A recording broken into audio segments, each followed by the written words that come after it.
Salutations chers internautes et bienvenue dans une nouvelle vidéo. Aujourd'hui on va parler de la curiosité. On dit souvent que la curiosité est un vilain défaut. Vraiment? Alors comment fait-on pour apprendre de nos erreurs?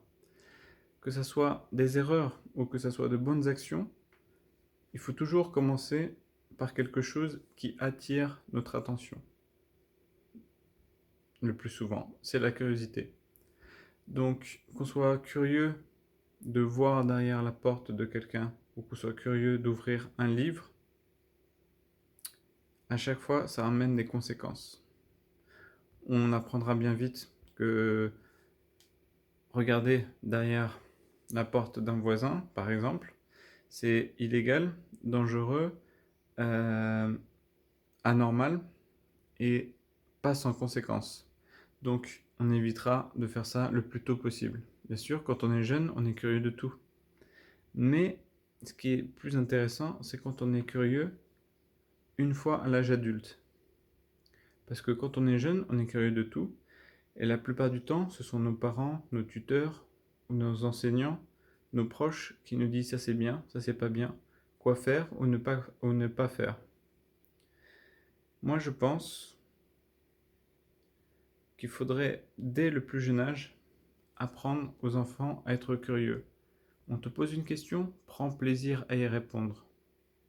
On te pose une question sur une chose, un sujet, prends ton temps pour lui apprendre le maximum. Et une fois que vous devenez assez grand, autonome, adolescent, adulte, et que vous êtes un petit peu dans la routine, n'oubliez pas que vous pouvez casser cette routine simplement en étant curieux. Oui, c'est bien la curiosité.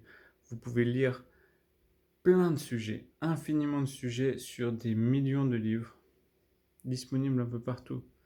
Vous pouvez voir des vidéos YouTube, vous pouvez écouter, vous pouvez vous renseigner, vous pouvez même discuter avec d'autres personnes qui ont des sujets intéressants à vous proposer. Vous pouvez créer des débats, pas juste parler, pas juste écouter, mais participer au débat. Ça permet d'être plus riche verbalement et de mieux s'exprimer et de vous enrichir aussi mentalement. Vous pouvez apprendre énormément de choses. Donc oui, c'est très bien la curiosité. Essayez pas de toujours rester enfermé dans votre cocon, si je puis dire. N'essayez pas d'avoir une seule vision sur un seul sujet ou sur le minimum de sujets, mais au contraire d'être ouvert d'esprit et d'avoir un maximum d'informations ou de possibilités dans votre cerveau.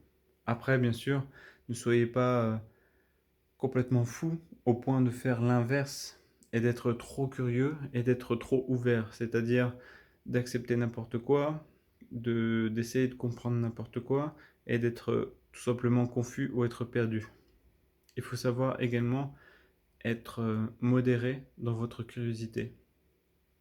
Soyez curieux petit à petit de plusieurs sujets, mais pas trop de sujets ou pas un sujet.